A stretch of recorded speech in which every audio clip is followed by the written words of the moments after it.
Okay.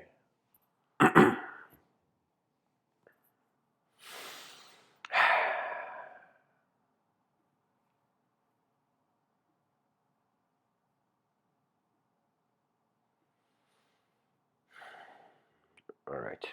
Hello, everyone.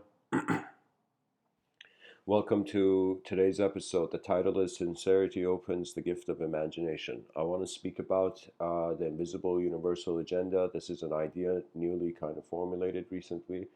That means the way I've kind of approached it is that how can I say it? It's as if when the world becomes multidimensional, there suddenly beyond the range of what is visible and the visible sensory perception meaning kind of has deeper roots. So imagine kind of like looking at your meaning of life as a tree where it has roots and hidden soil.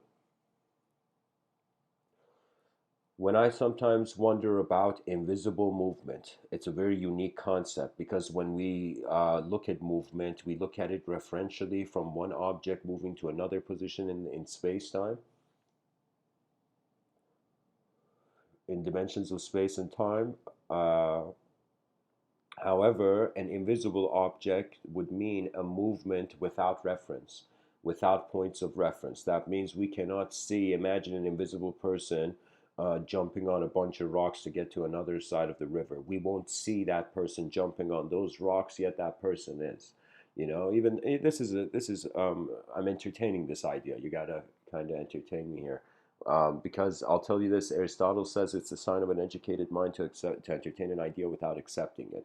That means we want to develop an ability in human beings where, in the same way they can look at the immensity, the incredibleness of a sunset or a giant waterfall, similarly, we can find the same sort of wonder and fascination with thoughts that we don't have to be in order for them to be there. You don't have to be a thought to have a thought. To be a thought tends to only come into a necessity when the person has to be an individual. Society is a system that is designed for individuals.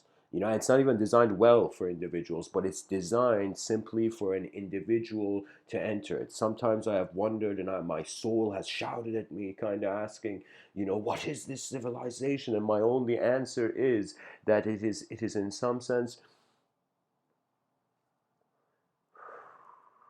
the effort of the winds behind our eyes.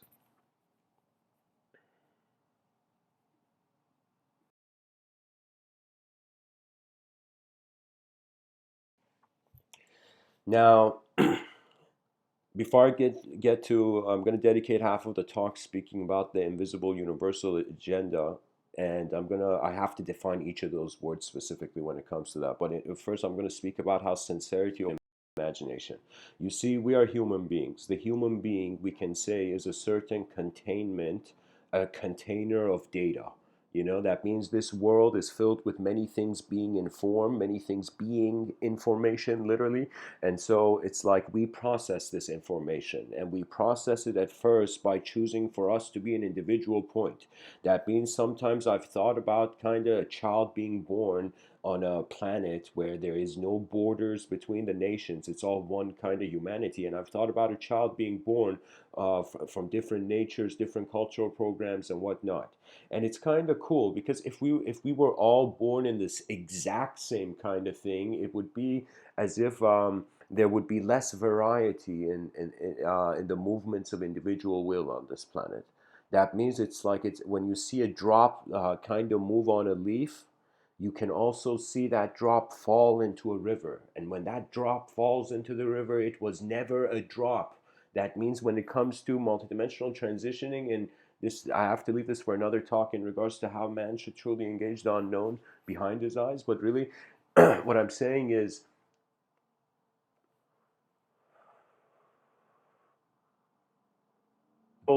there's a movement, and we are a conscious part of this movement.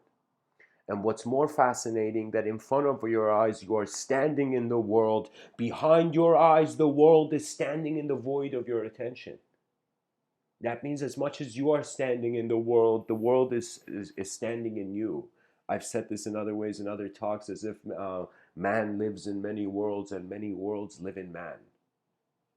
That means we as the human being, we are not clones, we are not bound to form completely. We are that part of the universe that realized it was here.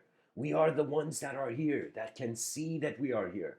That means you can bring like an animal, for example, like a lion, the king of the jungle, and you may bring it in a boardroom of a business, you know? And so you'll kind of, I think I'm reminded of Silicon Valley. That was a good show.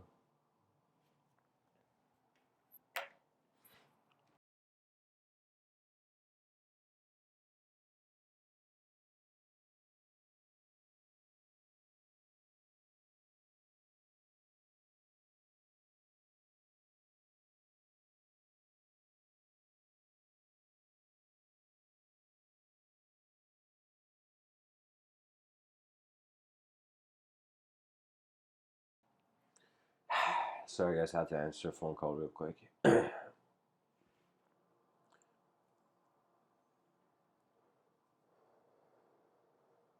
Slow down to see what is happening is very crucial for your subjective realm. No, it's not. Sincerity is before. It's like action through inaction, as Lao Tzu would say. It's like when I was really looking at what the Tao was. Lao Tzu's Tao, this Chinese philosopher from 1,000 years ago, pretty much. Confucius's teacher was Lao Tzu. He wrote the Tao Te Ching. The Tao Te Ching is this. I consider it as one of the rare books, wonders. Like if there was a museum for writing and for words, this book would be in it.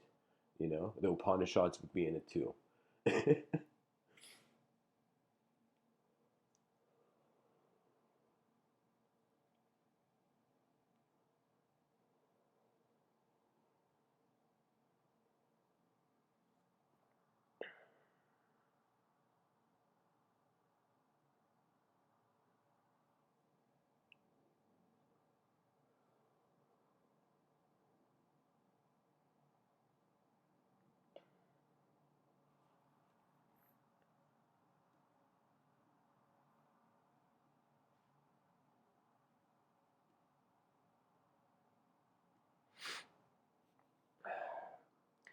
Anyways, guys, got um, my attention flew into the sky for a moment. Anyways, that sincerity is very crucial. Gandhi has this quote where he says, "There's more to life than increasing its speed," and we're raised and conditioned in a civilization. What not only our ancestors want us to hurry up. In some sense, it's like here's the thing. Society is, Terence McKenna said something incredible. He said it's a mass hallucination. What does that mean? Society, as we see it, as members, as individual members in a society, it's like we're not living in a purely materialistic society. We're not living in a purely physical society. A lot of our concepts of physicality have in certain invisible pillars of how the attention and the subjective realm is keeping it. For example, right now, there's a cup filled with coffee in front of me. I take a sip from it. Now I see that this is not just on some level it was a cup of coffee. I took a sip. On another level, it's an object. It's just atoms. It's just particles. You see? So the language of our minds animates the inanimate into contexts that we have been exposed to. Sincerity allows you to be simpler. That simplicity makes you observant of the faster movement, the things that are going on that are not in, I don't want to say in tune with the moment, but like the ancients kind of saw that every moment had its soul. Every moment where there was a mind, there was a soul there. Now, this doesn't mean the soul is from that mind.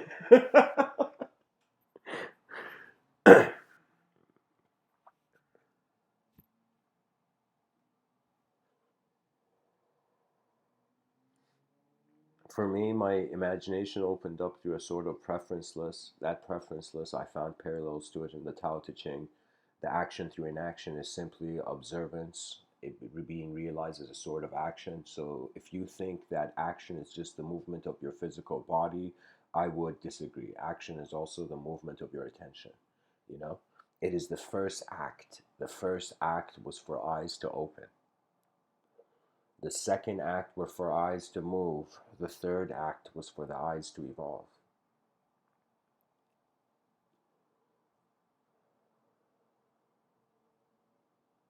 and the fourth act was the mystery of another world. The coolest thing is we are at the moment we can identify a singular dimension, we can birth multidimensionality. I have this model where I say all of this existence can be seen in four dimensions. Everything. That means, first of all, I treat like I consider everybody who's listening as a pilot. And people are going to be like, pilot, Mr. Within? A pilot? I'll tell you what I mean. What I mean by that is, is that your attention is navigating the plane of your existence. And if your attention is not concentrated, there will be turbulence. If the moment there's concentration, it becomes steady. The moment my attention fragments into the moment, that means I'm thinking about a bunch of things at the same time. There's a lag in the speed I communicate, for example. But when it's like one clear rhythm, then I can see. You know, if somebody told you, tell me a movie you saw, well, you've seen the movie, you can instantly say it, you know, like a story. But if you were to kind of the story in the making, you will see the multiplicity of it. And really, it's like a simple, it's like Da Vinci even says simplicity is the most ultimate sophistication. Why does Leonardo da Vinci, a super complex person, say this? Because complexity arises from simplicity. This is what we forget. This is why people have modalities of suffering in their mind, because they fail to see it was simple conditions that turned into an complex unconditional situation, you know? And really what it is it's better to be mindful of desire at the simple stage of something rather than at the end of it kind of wonder about the mistake. Like some people say, make the mistake and then apologize. But I will tell you, it's like sometimes it's better not to even make the mistake. It's kind of like, think of it this way: a human being not making a mistake is like their mind dodging their own failure. Life is really experience oriented. We haven't studied. You know, I'm happy I'm here, guys. You know, but we as a species haven't really studied the nature of our minds, and the reason is because we have made this mind into a mysterious thing, and we have become we have avoided language's role. That means there was something that in many spiritual traditions, I it was staring at me in the face, and while I was reading into it, it wasn't kind of it wasn't there at first. And you know what it was? That I realized there is a lot of talk about a sort of truth in ancient scripture, you know, in ancient mystical texts around the world. Yeah, there's a lot of talk. It's like as if there's this positivism of clarity, yet this negative view that we are stuck, you know? And I was like, okay, so every in existence has felt like a hamster in a hamster wheel, so what now? I noticed we are trying to study the relationship of the body with the mind before studying the relationship of the body with the language. That the language is like the skin of your mind. It's like the body of your mind. It's like the skeleton of your mind. There we go.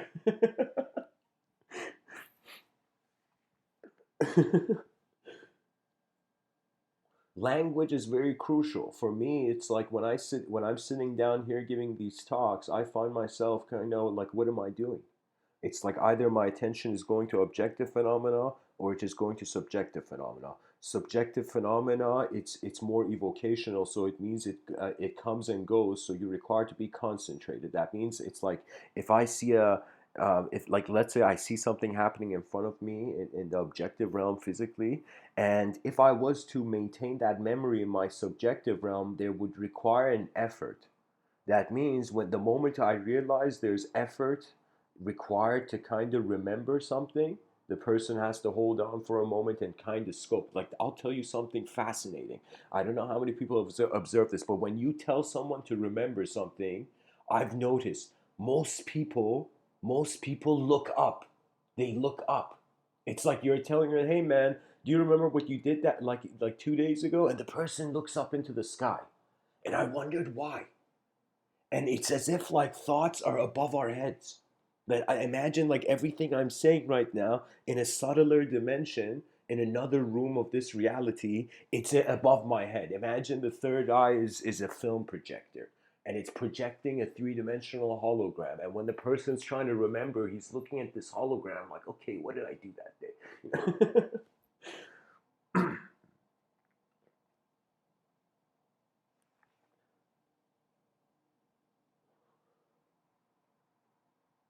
When we forget the simple, the complex can lead you astray easily. I have found myself in complex moments where I thought there required a complex solution to that complex problem. Later on, I realized if I had acted more simpler, the problem wouldn't have even existed. You know. Of course, people extract meaning and value and teachings from life in different ways. For me, there's never one teaching. There's not even one teacher. I don't know how people feel there's a teacher-student dynamic thing is going too far. It's like going out of control. Because really what it is the student doesn't get to see who the teacher is to himself. The student gets to see his impression of the teacher. That means it's like the person gets their slice of the cake, in the sense that every person you have ever met, you have just gotten an immediate impression of them. You know, this thing about sincerity, I tell you, it's an inevitability. That means, for many people, if they're like looking at the sky like, karma, what are you doing? It's like, who's driving my karma? God damn it! And the thing is, karma is another way of saying, like, the person has put sunglasses on at night and is wondering why the stars look dim.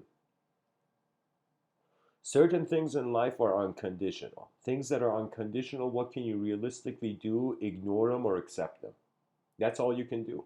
That means, for example, some like you woke up. Imagine you lived in a village a long time ago. You woke up and you saw somebody had put a statue of a dictator. You know, so at that point you're like, okay, like this is like a stat. Like, imagine, like, some people, of course, might have rebelled, but it's one of those things where you see the objective is the objective. Can you tell an atom to get out of here? It's like the guy went so spiritual. He looked at all his atoms, and this is how Mahasamadhi out of this dimension. You know?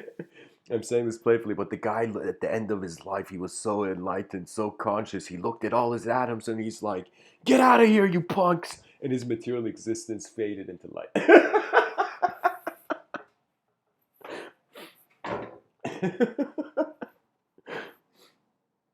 Uh, Mahasamadhi, guys, is the idea. You'll find this pattern in many mystical traditions, that it's as if ancient human beings were so conscious of the roots of their mind, or how they were being the soul of the moment, that it's as if they were not just able to handle movement in the body, they were also handle movement in how the mind, how, like, your greater body in higher dimensions is how your mind is being the world. So man is having access to two simultaneous dimensions of possibility. One dimension is the objective realm.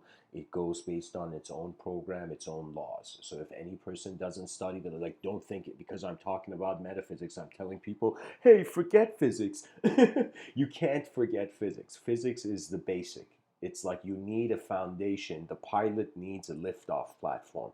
In regards to the existential creature, in regards to the experiential creature, existence is the liftoff platform. For me, there is fear, is there is an archetype. Sometimes if I have to be really fearless in the moment, I just see the moment and I'm like, okay, this moment requires my inner realms to externalize more than usual, for example. That fearlessness will be in accordance to the certainty of the awareness to the space prior to the movement. So some people are moving in this space, then aware of their movement. Some people are aware of the space, then you're moving. I am telling you, our civilization, every human being is moving towards the modality of observing, then acting. Because when you look at history, you see that's the difference between the animalistic instinct and the kind of moral conscious ability of the observant human being. That it's like when we were animals, there was no time to think. Who would think? It's like, do you see animals philosophizing, kind of debating about concepts and how the world is? Imagine a lion, is about to bite like this antelope or something, and the antelope in that moment is like, yo, this deer, okay, this lion is about to bite a deer. Okay, and so this deer imagines like, oh, whoa, whoa, whoa, whoa, whoa, lion, stop chasing me, and the lion's like, stop chasing like the antelope or the deer or whatever, and then the deer is like, listen, let's talk about this. Let's talk about this. Why do you feel you can eat me? And then the lion is like, hey man, my ancestors have been eating your ancestors for years. What do you want me to say? It's like, this is the cycle of life. And then the deer is like, no, no, if this is the cycle of life, then how can it's like, in my worldview, you don't need to eat me, you could go eat another animal. Imagine, the deer says. Like, what I'm saying is, there is an ability to pause the collision of worlds from animalistic instinctual kind of motivations, and to observance is the emergence of the new. That means the only reason you experience something new is because your attention is moving in a way it hasn't moved before. And the attention is really a state of mind. That means, I don't know, I mean, isn't it kind of strange, guys, that we accept we're material objective beings, yet these neurons moving in our brain are somehow leading to abstract identities that wonder about their purpose. So for me, it's kind of, yeah, you can choose to see it from the bottom up, which is evolution, but you can also choose to see it from the top to bottom. When you kind of look at, this is why I'm saying it's like science and secularism is really a countercultural reaction. It's not new, it's just the response. So, what does that mean? That means in ancient traditions, the world's narrative began where human beings were in an ascended state and they descended. Now, when you look at the secular viewpoint, human beings were nothing, they moved to something. So it's kind of like something going to nothing, nothing going to something. If you think it's nothing going to something, you're secular. That's your motivation. That's like the blueprint of the secular mind. You know, what I mean by that is that you have to, because then you can't reject. If you don't acknowledge the void, you can't reject. You know, that means it's like, if the scientist says it rejects like the transcendental kind of world that we find in religions, yet at the same time that same scientist goes and writes a theory on parallel dimensions. You see what I mean? It's like, if we consider it to be empty first, then we have to be responsible for all of it. If we choose that it's not empty first, then we feel we are an integrative movement in the world, and both styles are authorized. That means you, as a human, the Homo sapien, has an ability to navigate as a field of intelligence, which is the particles are moving in, or you can move as the particle. It's a choice. We have double vision, but it's like one of it is objective, one of it is subjective. In one sort of vision, we feel we're a mind projecting bodies. In another sort of kind of same dimensional vision, like as if two eyes that see the same, one eye is objective, one eye is subjective. For me, there's different ways of seeing, guys. There's a way of seeing with your physical eyes, right? Like right now, I'm looking at the computer screens, right? So this is my sight of my objective self. But when I think about who made the computer, why was the computer made? Even I go so deep and I say, okay, what if the world was a computer and God made this computer and left? Or even if I think, what if there's no God and all of this is a computer game? Do you see all those other additional ideas that came after acknowledging the sight of the physical thing in the moment was the mind sight? So we have access to our subjective realms. We are just not taught how to acknowledge it. And the reason is because the language has been too solid. That means language is possessing people's minds. When I sometimes talk to people, I see when the way they talk, I know if it's them or not. And this may be a bold statement because it's like, this is saying, like, if me seeing a human being for the first time and knowing if they're putting an extra effort to be something else or they have found their simplicity. Because the more you find your simplicity, the more it's like you become responsible for life as a field of intelligence. So the reason inevitably any person who goes towards self inquiry, any sort of kind of wondering about who you are, you will eventually go towards a multidimensional perspective until you come to the void. That means you can dream multidimensionally, human being. You can dream as much as you want. You can think there is so many doors behind this world. You can think even there is no doors, but I'm saying eventually there comes a moment when the unknown of the universal will becomes the same unknown as the personal will. That means you and the whole cosmos have emptiness in common, have space in common, you know?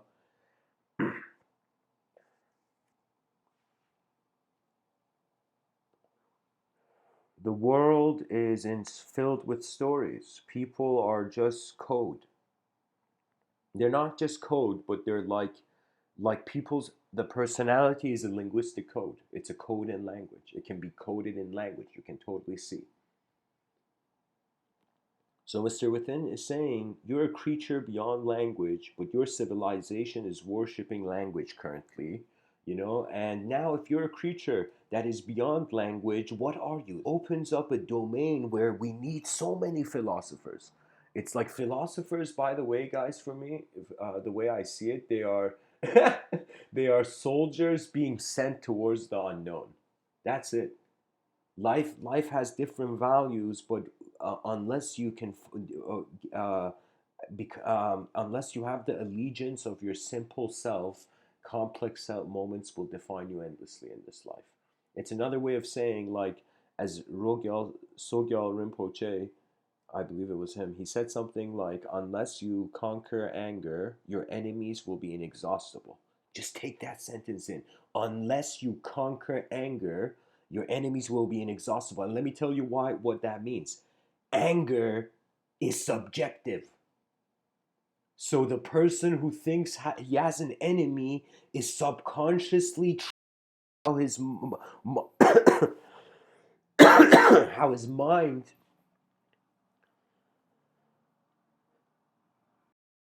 Here, let me tell you this. The moment you have an enemy, because your mind is being your moment, you have become an enemy of your own mind. This is so crucial. This is the main thing. There is a suffering that is the biological transition, and that's something that every personal being has their own journey. For me, it's like I'm like, what is this? Is DNA like, shuffled cards in a poker game, and every person is given a hand, and then they choose what to do with this hand. They choose what bets they take, what if they fold or to go all in. You know,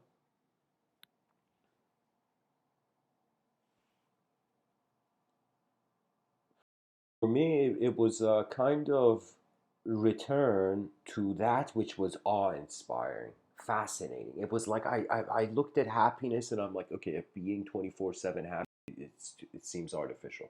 And then I saw sadness and sorrow and I'm like, okay, if being 24/7 suffering, it's like that seems artificial, doesn't seem natural. And then after a while, I realized when a person walks, like if you were to walk down the street, how simply and confidently is walking. It's instantaneous. It's like if I tell you pick up an object in the room you see and you grab that object, how instantaneous was that? Did you have to plan for years of to move that object you wanted in that instant? No. It was instant because you had in some sense simplified the complex in your reality. And something that becomes super simple goes into this unconscious. So here's the thing. It's like this is the evolution of an idea.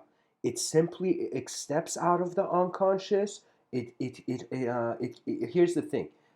Simple evocation, complex evocation, simple return, complex return. So it's like a wave coming into motion, going out. When I'm saying these ideas, how does even the language come across? It's like a word and the silence emerges, and then the word leaves. It's evocation. Mind is an evocational kind of space, atmosphere. A lot of life is like if you look at even I'm going to focus on the visual senses because people want evidence. People want to see it before believing it. Sure. So we look at our sight. If I was to look at sight in this moment, if I can see it, because the way my eyes are, I can treat it as a screen. I can treat the perception I have of this moment as a screen.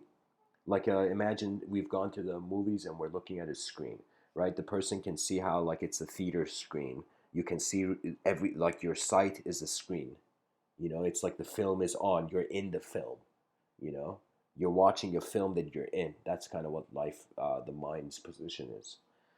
The watcher of the film of life. You know, and when you realize that watcher is attributeless, that's when I think it's fair to say you're that's spiritual. Spirituality that just exchanges one story for another is not true spirituality, really. What it is it's a return to ability. That means when you look at 8 billion creatures on a rock, what do you want to see happen to these 8 billion creatures? You know? And we have to take into consideration it's all easier to break something than build it. So what that means is it's like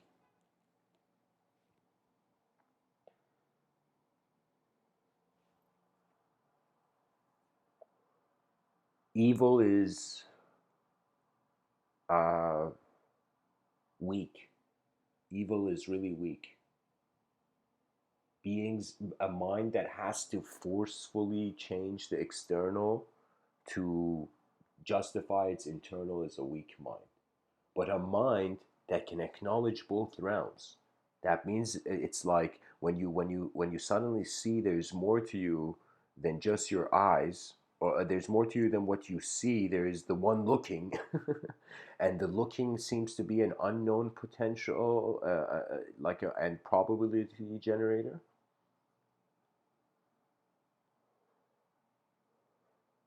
And so really we can say attention is the spirit of subjective movement. It's the inspiration for it.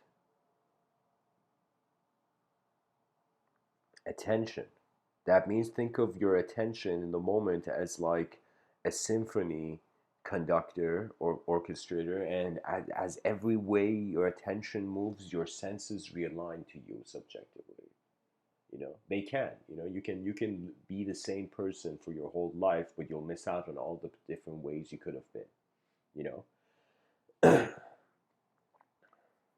So the main point here, before I get on to what I mean by the invisible universal agenda, that's a very new idea I haven't shared before in these talks to this depth as I'm going to here. So just take into consideration, if you can master simplicity, if you can master living simply, then the complex won't overwhelm you. But if you have not mastered simpler principles and then you want to go towards the complex, then you'll suddenly have to be a kind of moment where you have to carry the weight of the world that you don't know yet. You know, when I thought about evolution for the first time, I began thinking about the evolution of a subject, and I call that the subjective evolution. And this is something that they don't teach. I wish somebody had taught it to me when I was like super young in school, but nobody taught it to me. I did not even acknowledge my mind. Sometimes when you think you are something, you stop looking at it. Sometimes anything in your life you start taking for granted, you suddenly see it's like your attention didn't keep it alive for you. You know, this is why love, really, and a lot of relationship problems that we find happening now where back in the day there weren't, is because in abundance there comes the activation of the personal ideal. So it is much easier to be an individual now. You have more reasons to be an individual human being now than back in the day. And so what would that mean? That means the human beings, for example, they went and asked this 65-year-old couple, you know, and they who was married for like, I don't know, 40 years or something. And they asked this couple, how have you, like, how did you guys stay together so long that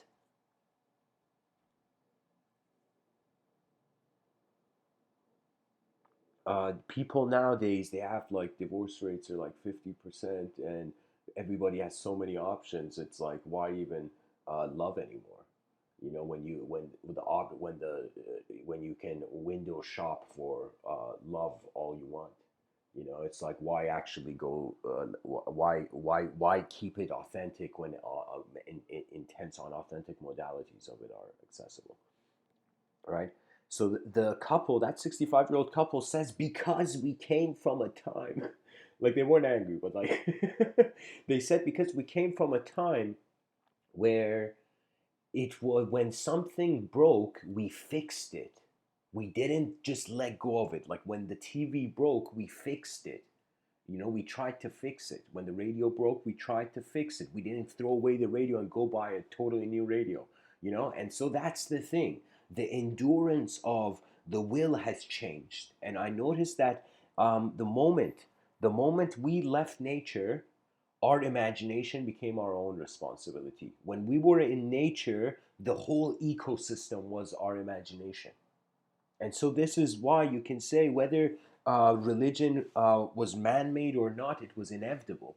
It was inevitable to stop a moment in history where an existential creature would wonder what it is and would identify with something, and then would wonder what the cosmos is and would use that same identity. It's like you can say sometimes when people talk to God, it's as if they are talking to how their mind sees a sort of animate.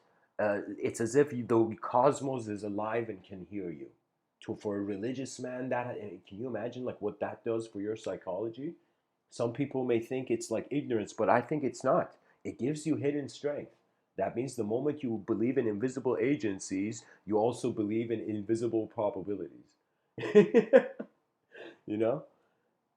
And so, really, it depends on your taste as a being. Some beings, they have to be dressed in complex imagery. When you ask them, "What are you?" the person's like, "I'm this and this, and I was an extraterrestrial in that galaxy, and like 20,000 years ago, I was a Sadu somewhere." And so you're like, "Okay, okay, you like to wear this much language on yourself, sure." But for me, I realize I am not the clothing I wear. These words that I say in one moment cannot possibly contain the dynamism of what will happen. These are it's like these are efforts. So it's so important to attain sincerity. I think sincerity is the birth of genius, and really what it translates is if you who have desires for the future and want to become this complex thing, I'm not saying you shouldn't become it. I'm not saying you should drop all desires and go to meditate in a cave. Like that is not practical in any way. You know that it's like I'm not suggesting that as the strategy. I'm saying that just think about it. You wake up in the morning, you acknowledge your objective realm, you also acknowledge the subjective realm, and you also acknowledge how attention appears as presence, simple presence. That means this may sound like in 2020, this may be a chaotic statement, but in 2220, it wouldn't. You know, that we are attributeless. We are the embodiment, not just matter in space, but the space that moves the matter. So when the way I feel I navigate ideology is that they are particles in a space, and because I am the space, my sheer will moves it. You know, I feel language is technology, but it's not us. It's like somebody talking, somebody declaring truth in language and ultimate truth in language can be said to be equivalent to someone going into a car and in the car saying like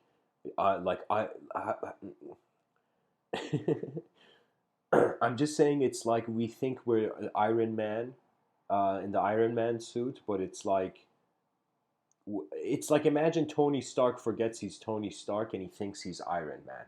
That's the same way of a person thinking they're just a thought.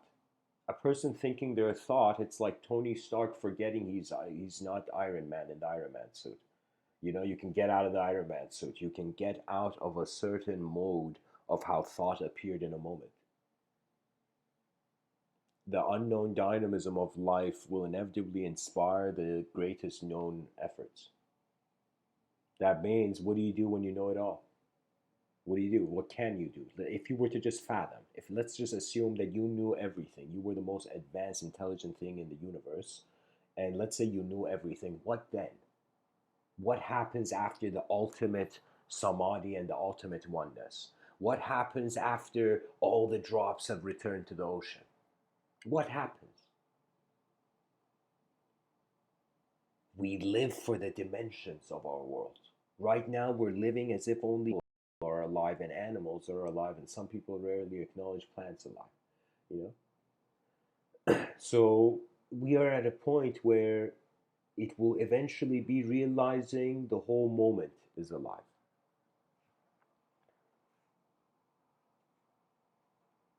And then a strange reverence comes. It's kind of like you feel like you um, you don't know, you kind of don't know yourself, and that doesn't scare you anymore. It just makes you comfortable to confront that it's dynamic and there's unknown variables to the moment. So it's like I remember my uncle telling me one good thing he said. uh, he said that in an emergency, take one step back and look at the situation, then act. And that idea stuck with me. I'm like, okay, what is that? And then I realized that's mindfulness in Zen. Don't bang the door shut, just observe. So, really, the mind doesn't have to be just judged by its movement. That means just because somebody says something in an advanced in an advanced dynamic way, and somebody like does a backflip or something advanced physically, doesn't mean someone who is silent doesn't have an advanced ability. It's all about how the effort is being implemented throughout the day, and it's a choice between the inner life and the outer life. So this is so fascinating, guys, because that means as the human being wakes up and it's making decisions, its decisions change in accordance to the context of value it experiences. That means when I'm around people, it's like suddenly I don't just consider my own value.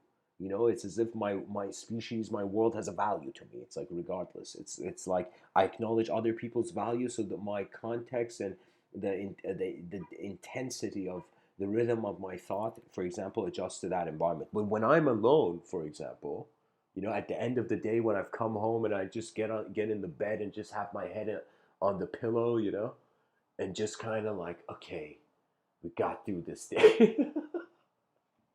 Like that moment where I'm on, like in the bed. In that moment, it's like when I'm alone, my decisions are for the advancement of my inner life. When I'm with others, I can't just consider the advancement of my inner life. My inner life goes on the driver's seat, in the passenger seat, you know? So think of it this way. When you're your subjective realm is in the driver's seat. When you're with others, it's better to have the objective realm in the driver's seat.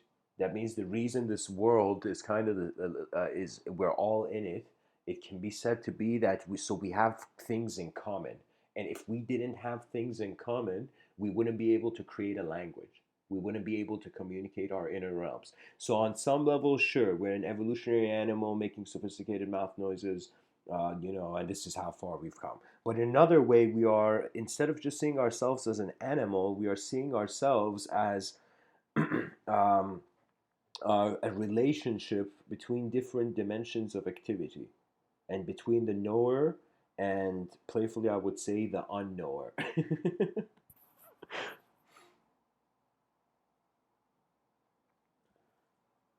So now let's move on to the invisible universal agenda. This is a very abstract idea. I hope that you hear it playfully. It was just this thought that arose to me that for a second I was like, okay, let's say we have human beings.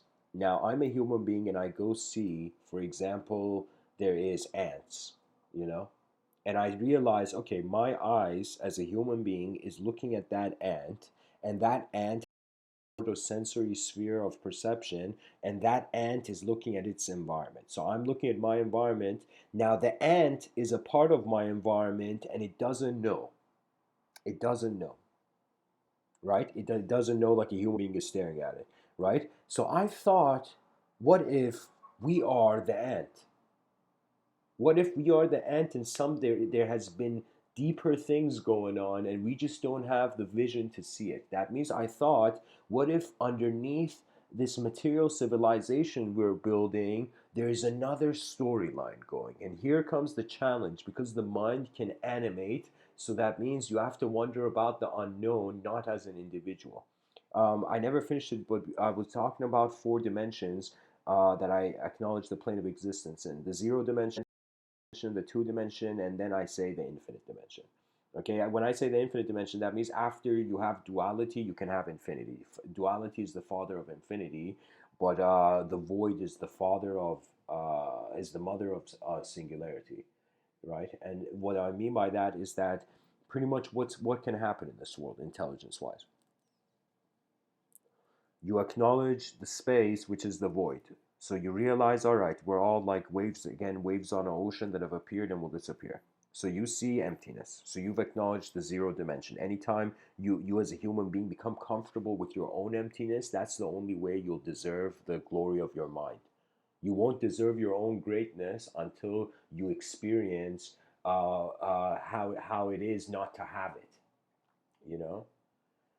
So what I mean by that is, like, sometimes when the harder life, think of it this way: imagine every children on this planet gets punched in the shoulder by life. Now some children early on, they get punched hard. Chaos visits the child earlier.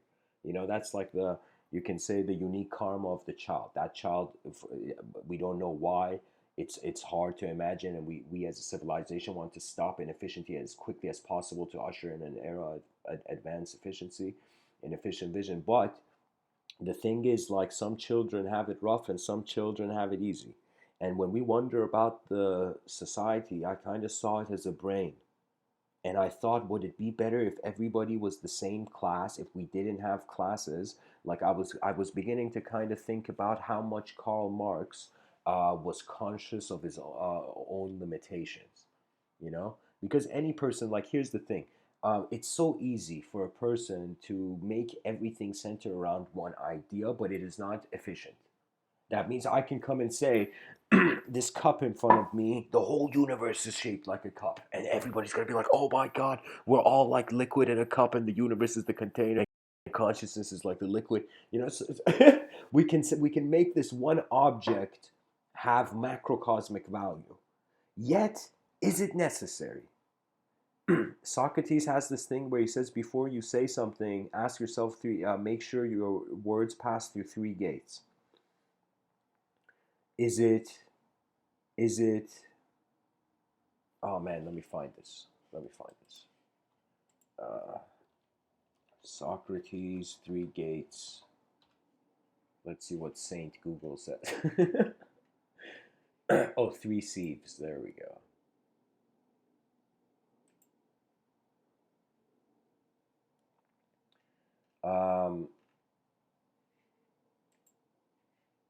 Okay.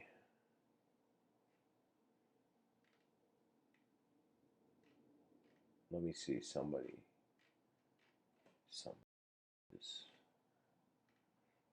Sorry, guys. Just hold on. I'm trying to find this. Okay, the three gates of wisdom. I know what they are. I just want to see the order of it. Oh, here. Is it? I think I found it. So it seems like Socrates says, before you speak, let your words pass through three gates. Is it true? Is it necessary? Is it kind? So that means when we're wondering about the behavior of an advanced civilization, the creature, before communicating to its world as its mind, is wondering, is my expression true to me, to the self? And is it true to the other? Especially when you communicate to others, you have to uh, um, how could I say it? Like, Socrates kind of had this mentality where if you treat it like a sieve, so imagine someone speaking, and that speech being like a valve of water that's open. So that water that's coming from that valve, that communication that is coming from that mind, Socrates is saying, let it be poured into three sieves. When you wonder if it's true, that means you have to look at what you say before you say it. When you say, is it necessary, you have to look for its value. You have to wonder of the value of what you're saying, you know? And the third thing, is it kind? Why kind? Because, guys, emotional stability is more of a priority of our species than intellectual subjective advancement. That means even though my hobby is to kind of keep the um, what's the term? Keep the oh man, what's the word? The words um, expedition. There we go. To to keep the expeditions into the unconscious alive. Like that's one of my kind of. It's like some people fish for a hobby.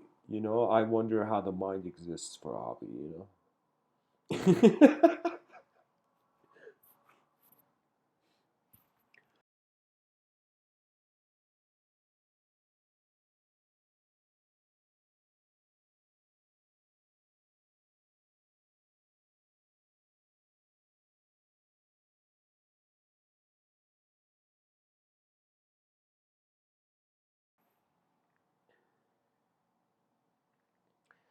So pretty much the invisible universal agenda. I thought, what if there's in another dimension, there's a simultaneous civilization occurring that is like right now we have a two-dimensional access to the civilization we see, but underneath it, behind the rhythms of every mind, there is like, for example, the winds of evolution, which is the efforts of like a 3D civilization. That means we are 2D creatures. We're accessing the world in a 2D way. Our resources are two-dimensional. But if we were a three-dimensional being suddenly, we would suddenly see our resources and the way we treat the world would be in a higher dimension. So based on the higher intelligence, so it may take us so long as a human being to become enlightened only to realize there are children in other dimensions who are already there. Imagine. Imagine. Of course, again, playfully entertain what I'm saying. But really, Socrates was saying, have your speech pass through these three sieves.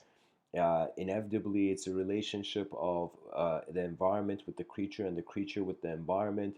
The relationship of the environment with the creature is the type of civilization that engages its members. Okay? And the relationship of the creature environment is how the creature is in some sense giving value to its environment. So here's the cool thing, it's like all governments are valuing their citizens in a certain way, but all citizens are valuing their government in a certain way.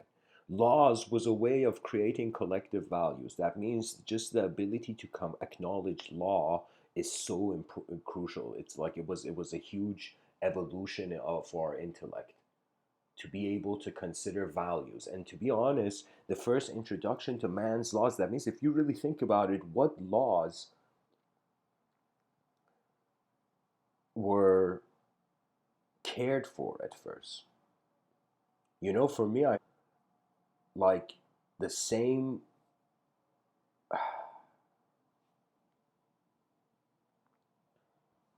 I don't know. I feel on some level we're different human beings. On another level, we're all staring at the same condition.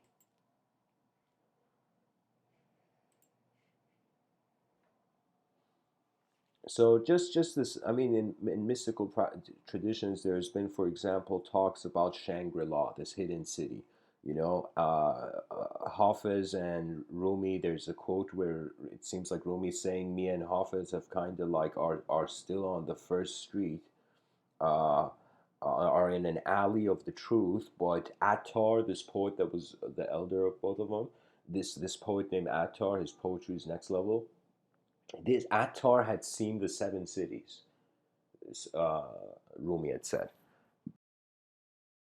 That's another way of saying he was an incredibly conscious being, that he had experienced seven dimensions of civilization of occurring in the moment. And it's strange. Even in for example, in the Holy Book of Islam, we find the something written, for example, seven cities.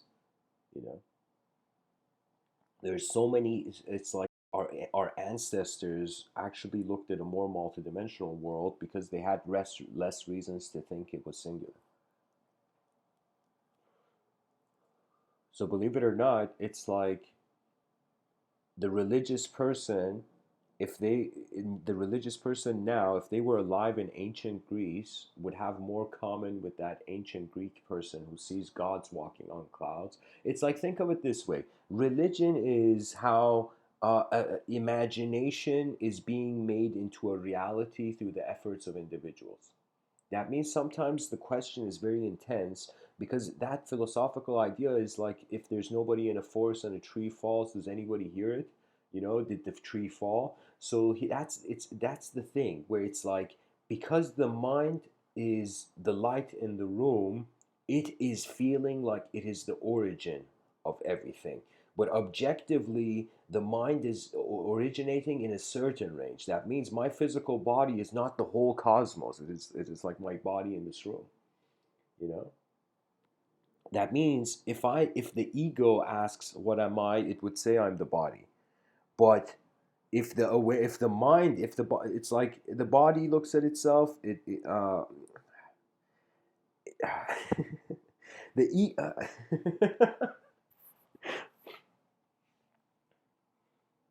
the ego can claim a, because it's choosing to be individual. But the awareness of the mind, which is non-dual and it comes across as the whole moment, the intelligence of the whole moment, non-fragmented, non-class, not divided. So really, it's like personality comes into the driver's seat when we're around other minds. When we're alone with our minds, presence comes into the driver's seat. Your presence is the attributeless dimension of your being. Your personality is that dimension of your being where you're identifying with attributes. Now, I say attributeless very boldly because we can't have a concept in a dualistic. So language is an infinite engine. That means duality is a wheel. You can endlessly, anytime a being wants power, anytime you want strength or power, you just need to have a strong dualistic narrative and you'll suddenly have power. You'll have justification for action. You know? That means, like, if I didn't consider myself as for example a person, I wouldn't be able to even speak. Who is speaking? Why is it speaking? You see, it's like there wouldn't be reasons in that experiential state. But I'm saying that it's the law of opposites. Things come together. That means if your mind has an ability to see yourself, oh, I'm suffering, I have problems, oh no, extinction, oh shit, like like if you're in that mindset, so that means your mind has an ability to design one side. That means your mind had a great ability to see something bad. Now, why is it that that same mind doesn't have the ability to see something great? The reason is because the attention doesn't know better. So you have to treat yourself in this life. This is when humility enters your life. When you see, okay, holy shit, there's some moments you don't know better. That means it's like some moments you go in, the content of the mind is filled. Like right now, I'm speaking, my mind is like I could say the content of my mind is filled. The valve is open. You know,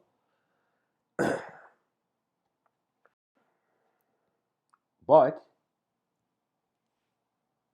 the opposite is possible. That means it's like you can't have night without day. You can't have the concept of good without having a reference for what is bad. You can't have anarchy without laws.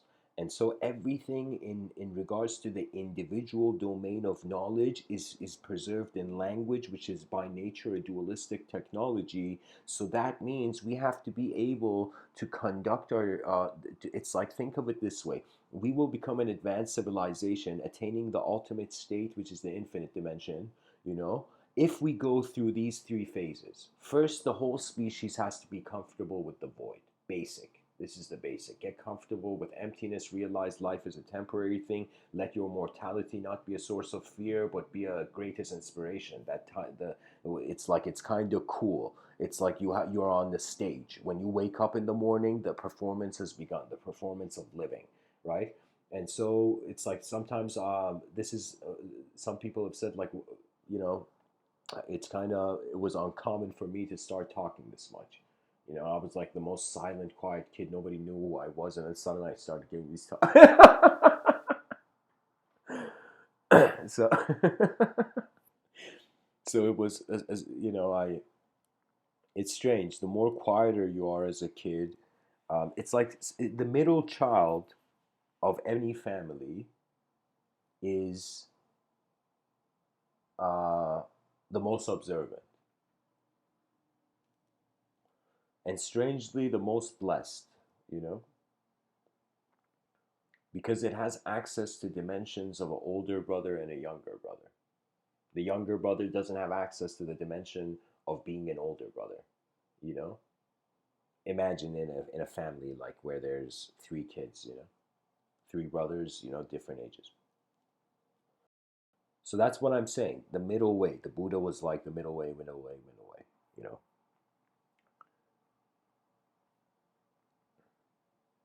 It's like the response Buddha gave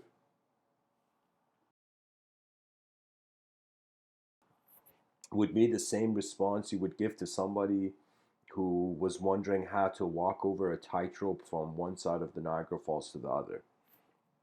It's like, what's the way to do it? It's like, there's only the middle way. You lose your balance, you either get pulled into the animate, you get pulled by the winds of your inner realms, or you get pulled by the winds of your outer realms. Clarity is, believe it or not, a dynamic witness rather than a static shape. So we have to realize we are not just bodies that are howling brain minds around. We are we are minds projecting bodies. Right now when I'm speaking, I'm not treating myself as just a purely objective being, because it's not. There's definitely something more. Just the fact that there's vision. It's like our minds are three-dimensional, our bodies are two-dimensional. So if we want to choose to see it through the body, it's like if we choose to see a physical two-dimensional outline, it's like, guess what? Three-dimensional view is there. But if we choose to see three-dimensional, that means we can't accept the two-dimensional as it is. So in every civilization, on every planet, there's been the challenge of interpreting the way the dimension was, right?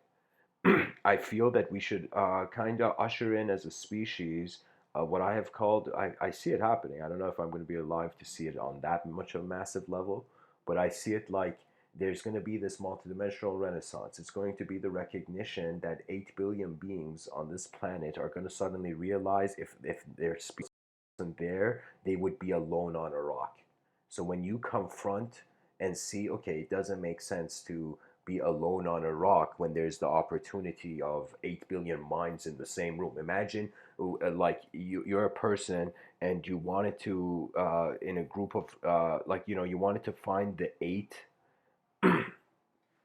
Imagine you are imagine you're like a genius inventor, and now you working on a project so big that you're like, I wish there was more. There was 8 more genius inventors in this team, right? And then suddenly it becomes a situation where you're like, wait a minute, there's 8 billion genius inventors.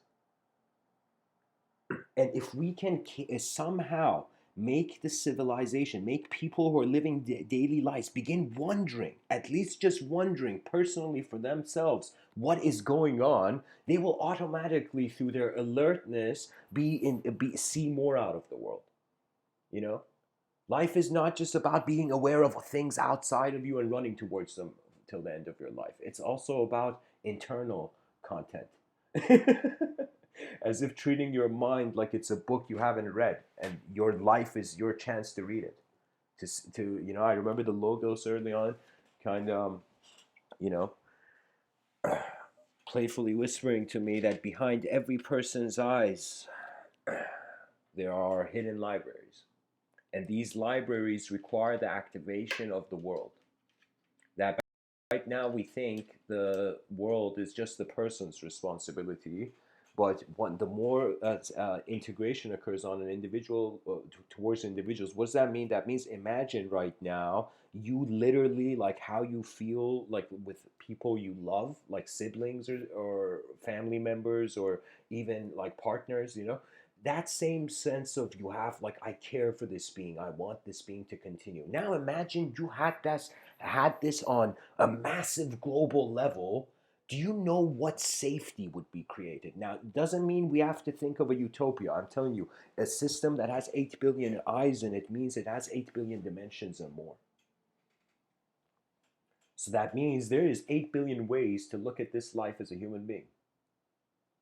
Isn't that neat? And so that means there is 8 billion world views based on whatever the population is at the time. You can just see this. There's that many human beings having a human experience of an extremely strange setting. I remember writing a book called Godlike Spheres.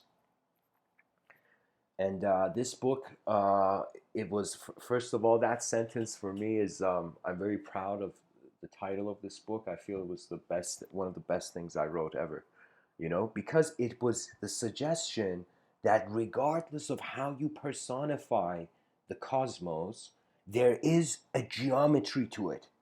That means the same way me and you are seeing like objective reality objects, like we see our physical body. Imagine like touch your body right now, like touch your shoulder or something, like see you're a physical being, right? In the same way we have the certainty, whoa, I'm existing right now as this. We have the same certainty that there is a spherical geometry at work in the void. That means it's like out of the various shapes that can be is the most natural. The sphere is nature. This is why I remember in certain writings of mine, I reached this chaotic domain of thinking where it was like for the first time feeling as if we're all orbs of light moving on a rock, and these orbs are simulating life. So there was like it's of course you can go from animate to inanimate or from inanimate to animate. A lot of thinking moves in these ways. So guys, just a second, I'm gonna uh, so my attention's come to the chat section. Nathan Nisbet, we can use other languages such as symbolically charged archetypal spheres of relation to pull our inner world into conscious awareness for integration, such as, yeah, yeah. You see, think of it this way. For me, I playfully sometimes, sometimes humorously, I scold like the New Age community. I'm like, okay, let's not, uh, you know, buy our own product. Let's not kind of go into caves of imagery, because image is also a language, the language of images. And that's why if you really consider human beings directors in film, it's like to be honest, the most divine thing that a human being can do, one of the most divine things, because it's like conducting space. It's like speaking the languages of images on the screen.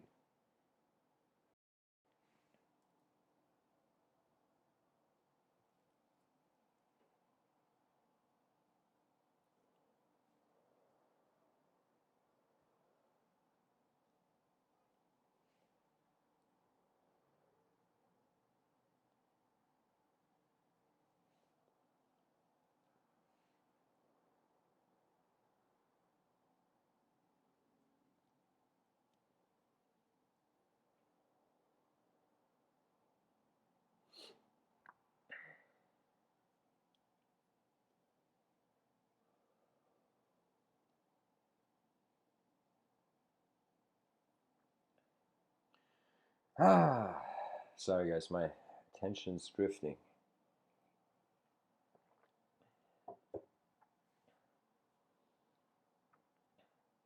Man is animating language the same way the 8-year-old kid, or I don't know, 3-year-old kid made the teddy bear into its best friend, animated that toy into a personality. we are animating the objective realm subjectively. This subjectivity is still mysterious for our species, which means anytime there's a mystery means you're the pioneer. We're at the pioneering phase. So we have to pioneer a civilization overall that is multidimensionally conscious of itself. And what does that mean, a multidimensional consciousness? It means being able to acknowledge the zero dimension, then we go into the singular. So it's like, wow, this is incredible here.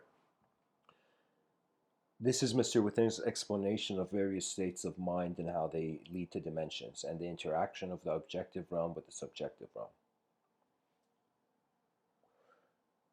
The vision of the moment must be able to confront nothing, which is zero. So don't fear the void, just look into it.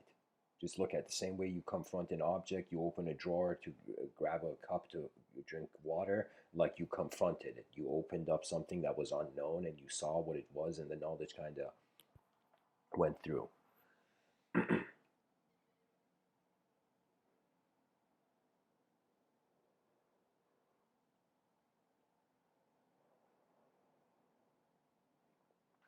So, guys, in the chat section, Nathan has brought up something very interesting. Nathan, I'm going to respond to you, but I got to finish explaining this. So listen to this part because it's going to be very important to how I'm going to give a response to what you're saying. A comment on what you're saying. So welcome, guys, to the chat section. By the way, everybody. So here's the thing. You confront it as a being, emptiness, nothingness, non-existence, whatever language you want to use for something that's absent, that's not there. So the moment you become comfortable with emptiness, you become comfortable with the manifestation of desire or its absence. You're kind of like okay with things being nothing. It's like when you're okay with nothing, then you'll be okay with everything. When you fear nothing, then you'll be in unconscious loops of subconscious guilt or something. So we confronted the zero dimension. Now, when we look at the kind of how the world emerged, there's this view there was nothing, then something came, and now we are that something. So the zero dimensions relationship with the singular. So your mind, alongside being able to acknowledge the space and the emptiness, has to be able to acknowledge things singularly. So you have to conduct the ability, have the ability to not just acknowledge objects in their singular position, but to be able to acknowledge thoughts as singular. That means when you have a thought in a moment, you can acknowledge that as a thought because you can see its sort of singleness, you know? So the relationship of the void with the singular dimension. This is very crucial. I'm kind of trying to link metaphysics with mathematics. I'm trying to use a mathematical and geometrical way to link meaning in various dimensions. But anyways, and then there's one. We confronted zero. We confronted one. We also confronted the relationship of the void with the singular, with the individual, the matter with consciousness, and consciousness with matter. So at this point, the being has confronted two dimensions. Okay, it technically, but it has confronted the zero dimension and the one dimension. Now we go to the two dimension. Okay, so the two dimension is a much more sophisticated intelligence, and this is what separates us from many animals. Most animals know they are existing, they don't know why though. We human beings that have evolved to a level of the sophistication of language, we can ask that question. So questions and language is coming up here. The language is where the two dimension, as I say it, is where language lives. Language is a dualistic technology. So now we not only need to have a relationship with nothing, with singular stuff, we need to have a relationship with nothing and two singular things. So what does that mean? That means you're not only able to confront the void, you're not able to confront singular phenomena in the void. You are now realizing that there is a duality here. There is night and day. There is your eyes are open and they blink. Your heart beats. The light of the sun keeps waving our planet. I call this, it's something I'm kind of proud of. and it's, to be honest, going to be a main focus of a lot of things I'm going to say in the future, that I feel the psychology of the human being is based on light's relationship with our planet. And the same way our hearts beat, we exhale, inhale. This is the same kind of rhythmic pattern of light hitting the earth, light not hitting the earth, the on and off switch effect, as I say.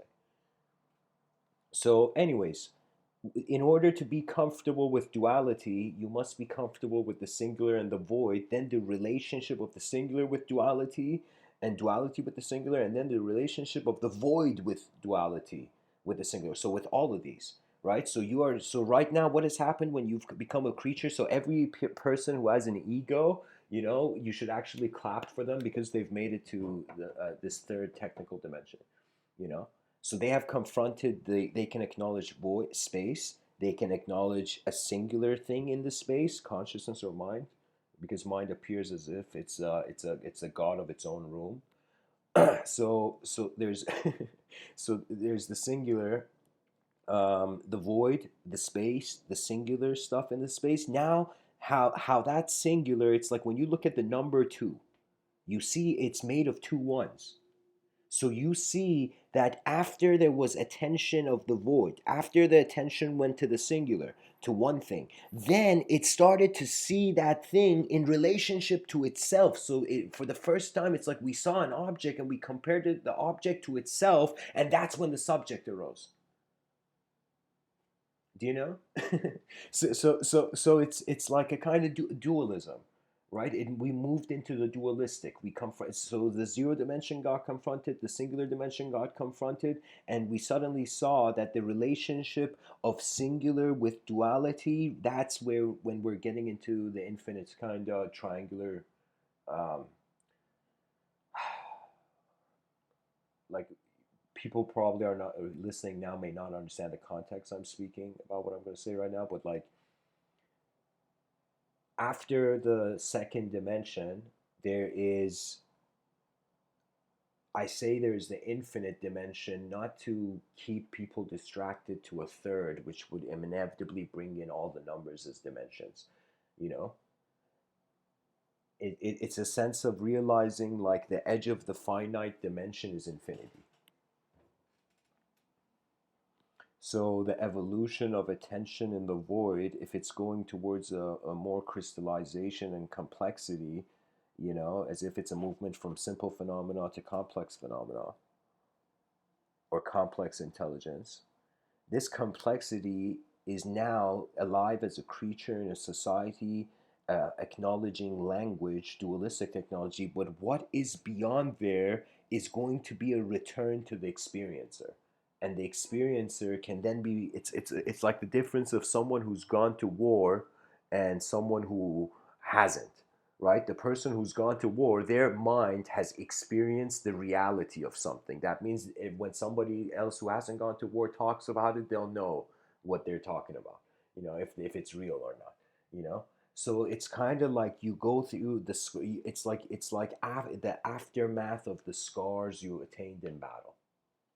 You have, there's an experiential maturity in regards to what you were exposed to as a human being.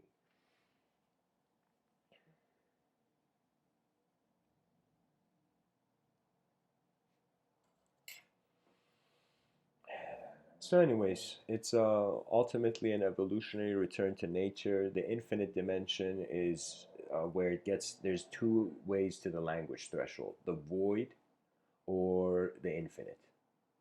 The infinite is an unknown dynamism. The void is an unknown static. It's a static one. So, anyways, guys, thanks for tuning in. I gotta head out, but sincerity opens the gift of imagination.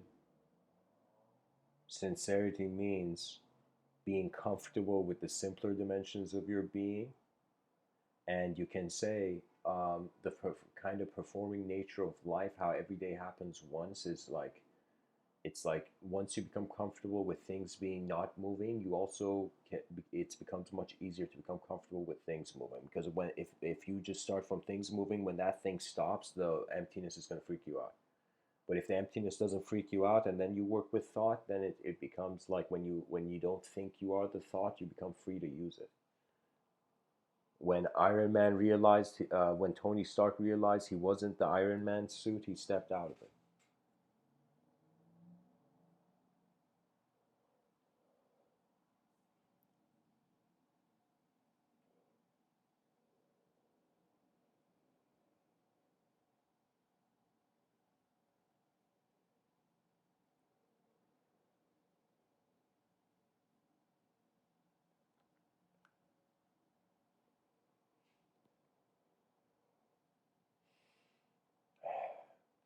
So Nathan, you said it's also speaking a language which is more closely symbolic of the fractal nature of reality. Yeah.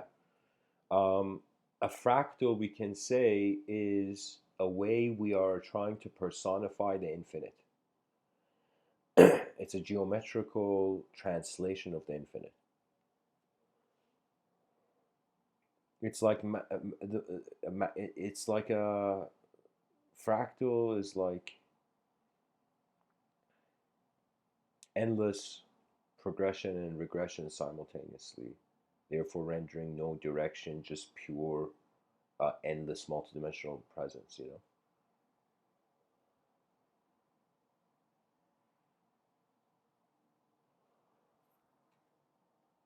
Yeah.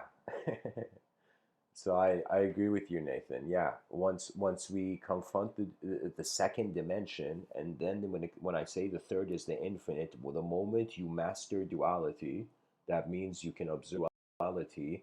Then it becomes very easy to kind of see beyond that dualistic framework. There's a way of kind of making the multidimensionality. I called it. This is multidimensional echoing. It's not technically another dimension, it's the echo of the first dimension, you know? So after the dualistic dimension, you can hold various dualistic wheels and like frisbees, throw it in your inner realms, and they can animate into whatever. So that tension can move. The same way you have freedom to how you hold a cup of coffee, it's the same freedom you have of how your attention evokes subjective phenomenology or receives it. My main thing is, Nathan, I say that geometry is the next great language of all languages. I'm that dude in history who's like, yeah, geometry is a language. you know, Geometry for me is not just a branch, a denomination of mathematics, and mathematics is a language on its own. Geometry, before ascribing value, has a value, and then it's like living geometry. It has a values equivalent to like a nature photographer taking a photo of a living mountain lion, like a rare mountain lion.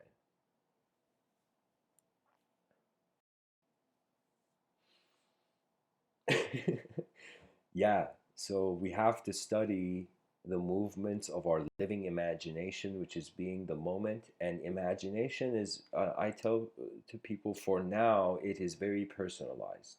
It's private. Imagination is private. But as the species becomes more, it's like there's no such thing as telepathy for one collective being, you know?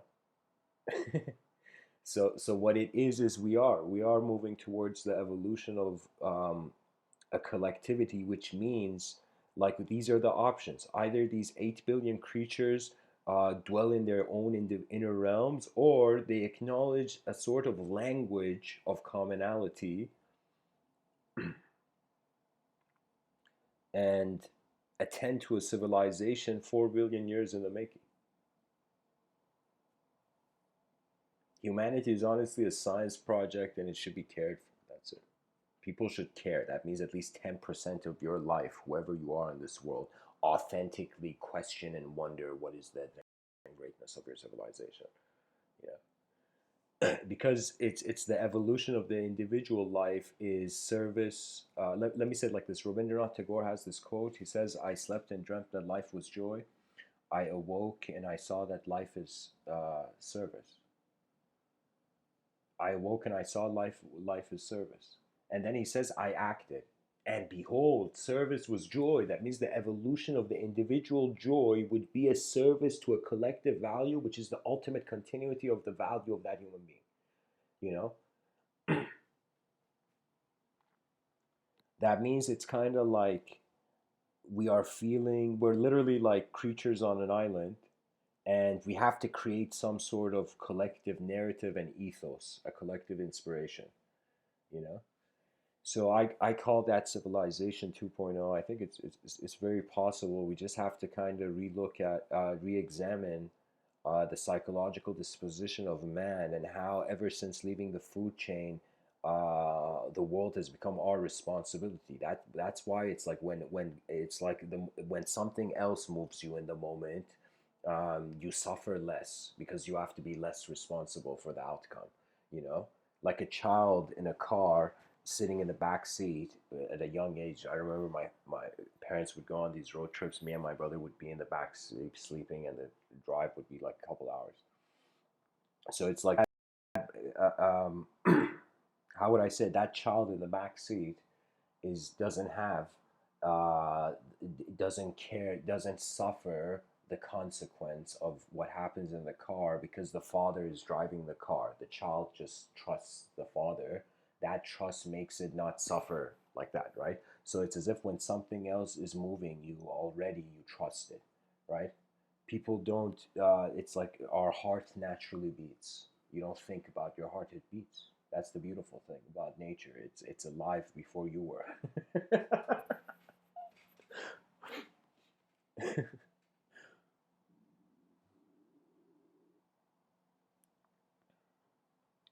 So, anyways, guys, thanks for tuning in. I hope this talk was helpful.